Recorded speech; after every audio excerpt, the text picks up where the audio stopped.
Hi friends, this video is about compressing a folder and setting a password with WinRar application. So first you have to select the folder, the one which you want to compress. Select the folder, right click and open a WinRar, add to archive.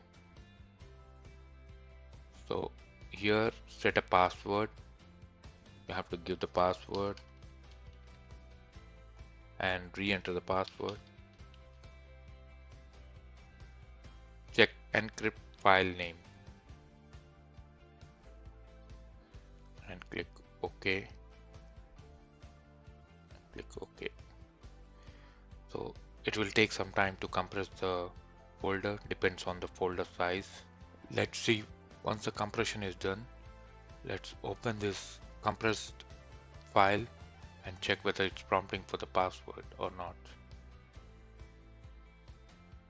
See, when I try to open this compressed folder, it's asking for the password.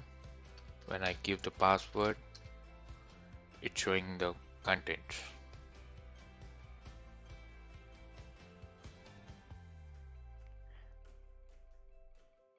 Thank you guys. Thank you for watching.